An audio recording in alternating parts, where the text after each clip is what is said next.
Welcome. You have reached review time with Emperiol. Today's review will be Power Book 2, Ghost, Episode 2. Let's get into it. So we finally got to James St. Patrick, aka Ghost's funeral. It was a subpar funeral for such a great character that ran 6 seasons.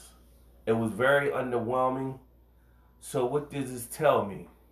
Out of all the videos or out of all the movies I watched, what's the number one rule? If you didn't see the body, it didn't happen. Every main character we seen them,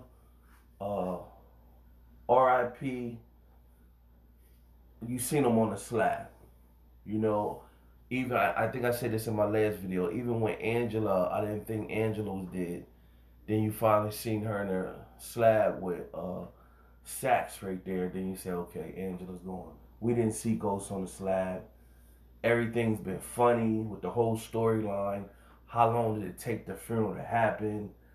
You know, all that. So we didn't see a body. And so I guess, you know, we didn't hear. I've been hearing a narrative that's running on the internet, and the narrative that okay, Ghost is gonna have the Machiavelli effect, where he faked his death, and it's kind of an open-ended situation in which they left his character. You know what I'm saying? And if you're a fan of The Walking Dead in that series, their main character in season 9. He wanted to go somewhere else. So they wrote him out of the story, but they didn't kill him off. So in this particular story, they killed Ghost's character, but did they really? We didn't see a body. So it's kind of open-ended still, where you could easily bring him back in a scenario, depending how things play out, where he faked his death. So nevertheless, let's get to the just of the story. So you get Tariq is at school. He's in that high priority class, and of course he's behind in the class. And you see that the class is very challenging. The students challenge each other, talking about the book, while the professor is fighting for him, but he kind of Professor Jabari, he kind of like, he ain't really feeling Tariq should get a chance. Meanwhile, Professor Carrie, she is really pushing for Tariq to excel, but her character from the first 2 episodes comes off as she's coming off as a caring professor. I want to see this young man who's been through some things. I want to see him succeed. But her character also comes off as a little like cougar, like she cougarish, like she looking at Tariq in a, you know, she want to jump his bones. You know what I'm saying? But she got to come off as professional. Right now, Tariq's character is not even looking at her like that. He got too much stuff going on, trying to make his next move the best move, so he ain't really paying attention. But the way they, you know, it's set up is like she want to jump his bones. So, of course, it's already been revealed in episode 1 that Professor Jabari, he was already used to mess with Professor Carey. Then you find out this episode he comes in there and basically say, you know, in a nutshell, Tariq is a lost cause. You know what I'm saying? He got a lot going on or whatever. She want to put up a mural for his dad and hold a ceremony for him on campus with his dad and everything like that. And she want him to open up, but he's not ready to open up right yet. So Professor Jabari is pretty much, you know, she got him the job there, and they used to mess, and she wanted to be on a professional tip, but she has a strong connection with him. So he was like, if you didn't want me here, why did you? If you didn't want this type of energy from me, why did you help me get a job here? And he pushed up on her, and then they got intimate. You later find out she has a I don't want to call a sponsor. She's part of a sex addict class. I mean, like not class, sex addict group. Like people have for AA meetings, drug addiction. So she got a sex addiction, and she has a sponsor that was talking to her about this scenario, and the sponsor was basically saying, you need to stay away from Jabari, away, especially in closed doors, and you gotta keep it totally professional. So you see where this angle is going. So it's kind of alluding to what I was feeling from episode one or whatever. So meanwhile, he's manipulated Zeke to invite him to the house to have dinner. Everybody's having dinner. Somebody knocks at the door. Uncle Frank. Uncle Frank comes in. He doesn't get a well receptive welcome from everybody. And so when he looked at Diana Tejada, Monet's daughter, he said, "Oh, you filled out." So that was messy. He's looking at her lustfully, and Monet is instantly like turned off, like, "Yo, what you doing here?" Pretty much, you know what I'm saying? And so uh, he's a little fidgety. He said, "Well, Lorenzo ain't tell me you was getting out, so what you doing here?" He fidgety, saying, "Well, I got out," or whatever. So Tariq is just mute and just quiet.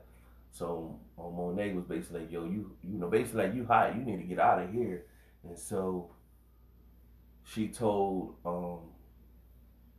Drew, well, when at dinner they asked Zeke, and Zeke basically saying uh, Tariq is taking care of his end of the bargain, and they asked Tariq what classes he was taking. He was basically saying some honors classes, and he was saying some art class, and then that struck Drew's, like, yeah, what kind of art? And then you could tell he like art, so that's gonna be Tariq and Drew's connection. Drew is Monet's other child, Drew Tejada. So Monet, back to the uncle, basically was like, "Yo, dinner's over."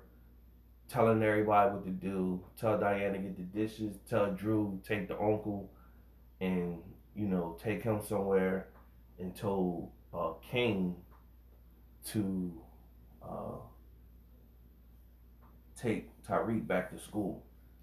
And told Zeke is on academic probation. Told Zeke, "You've been drinking. You stay and go to sleep." So Drew at first was like, "Nah, I take Tariq." And then she said, "What I say, you handle the uncle, and you let King take him." So at this moment, you see King taking Tariq underneath the bridge somewhere, and he had the gun when he stepped out of the car. And so Tariq from the gate already knew, like, "Yo, you ain't gotta shake me down, I'm cool." And he running down the whole script. And Kane just looking at him like, what happens in the Tejada house, stay in the Tejada house. And Tariq running down like, "Man, y'all ain't even peeping. Y'all uncle came in, he all fidgety, you know what I mean? He a snitch. Who get out of jail like that? And you don't know parole hearings, they take long to get out. How he just get out just like that?" So Kane he's like, "Look, I'm cool, man. You ain't gotta shake me down." Well, whatever. So Kane ain't tripped. Just listen what he said. And Tariq went back in the car, and then Kane jumped back in the car. He dropped Tariq back off at school. Meanwhile, uh, Kane comes back to the crib, and then he tells Monet, like, basically like, "Yo," just like Zeke said, he a smart kid. He's smart or whatever. So Monet looking at the angle right there. So she go wake Zeke up and basically ask Zeke, like, "Yo, what made you bring him here today? Did he ask you to come here or whatever?" And so Zeke was like, "Nah, he pretty much asked," you know what I'm saying? And Monet was pretty much telling Zeke, you need like what's his MO? He like, where's Waldo? I don't pay attention to him in my own world pretty much. And then Monet was basically like, yo, you need to find out information. So she seen a connection with her daughter and Tariq. So she basically sending her daughter to get information from Tariq to fill him out. Fast forward, I said Tariq. Tasha's in jail, and Tasha see one of the guards with one of the women that's in the jail. She asking for a Plan B pill, and the CO officer, the guard or whatever, is pretty much lagging on that. And so the guard has pretty much been a hothead the whole time. And so Tasha's looking for her angle pretty much to say, all right, listen, if I start showing people I can make things happen, I can get some pull in here and I can maneuver and not, start making a situation happen here while I'm in jail. So McClane brings his assistant to the visit with Tasha, and they giving Tasha the third degree. Tasha's giving them information that's basically isolated. So McClane don't really care for the truth. He just cares what can be proven, what cannot be proven.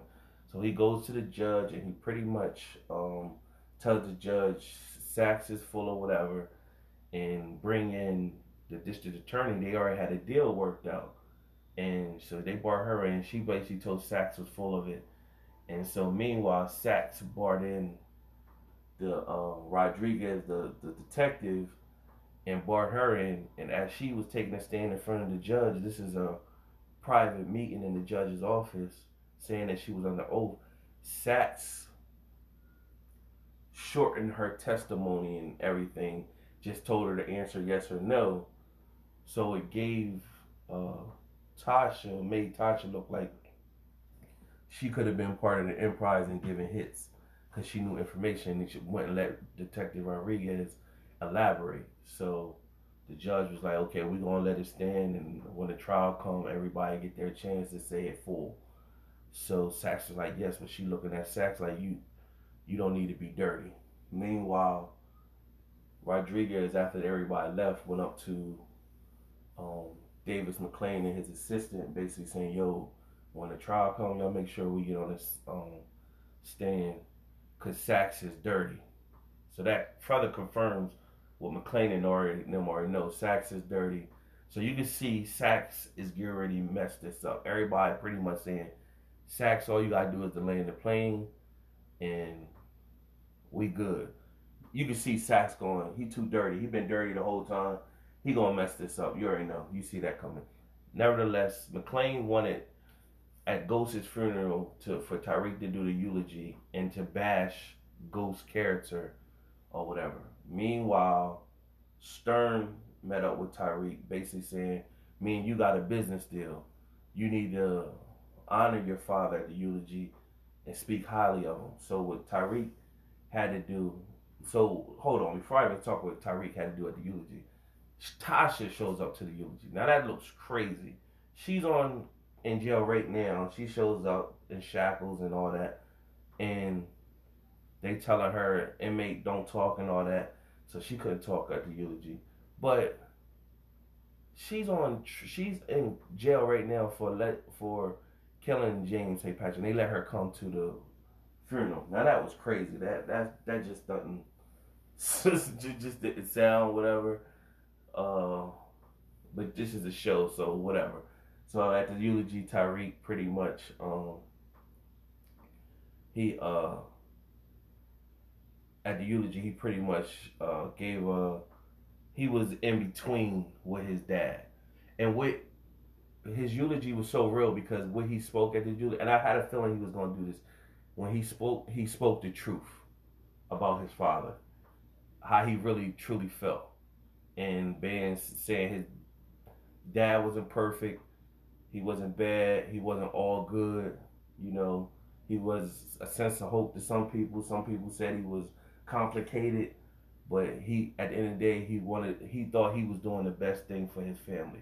That's a fact. He also said that I'm the better version of him. I'm the version of him he never would get to become.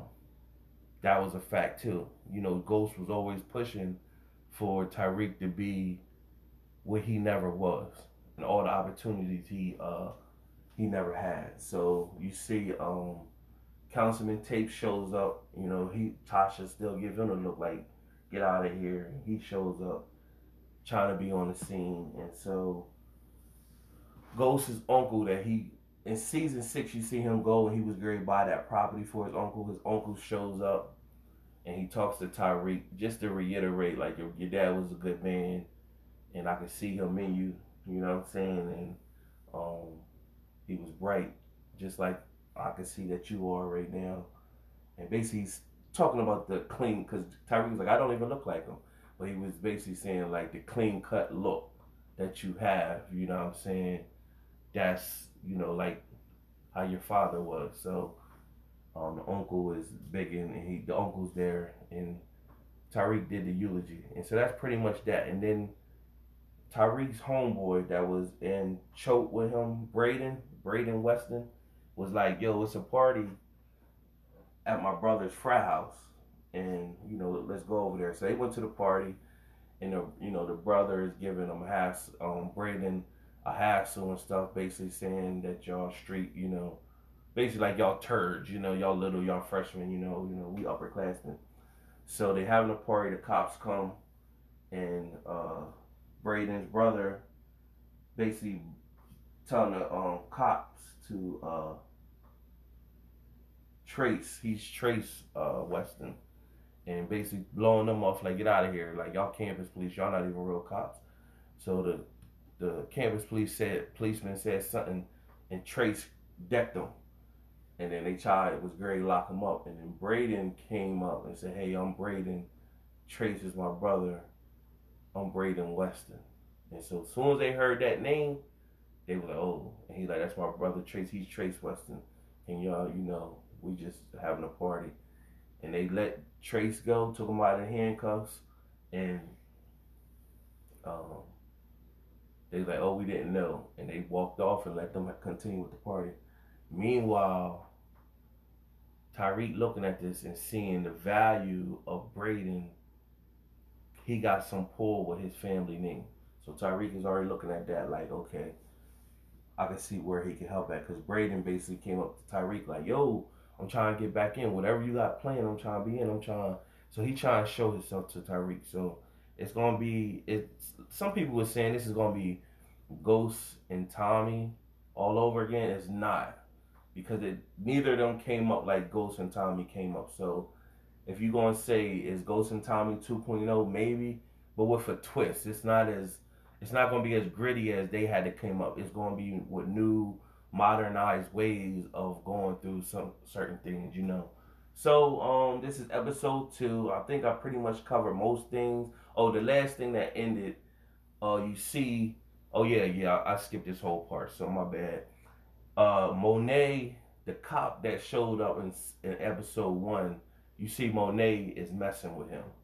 And so Kane, her oldest son, that's like the goon, they basically, the uncle goes, and the uncle is at a bar drinking. Kane slips in, knocks him out over the head, kills him, tuck him in the back. They chop him up and put his body in the barrel and sent the barrel off. And Kane is like, he following like structure. Whatever plan his dad set forth for the organization they in, he following it to the T.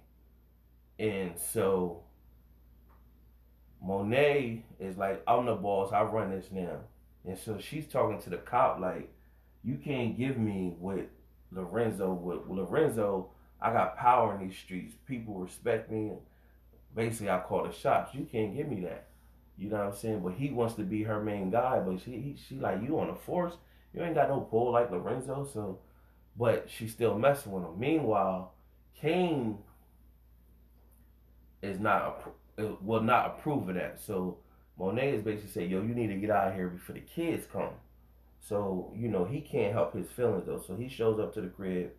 He's coming to tell her that Uncle Frank is a snitch or whatever. But of course they already know that and they already took care of that.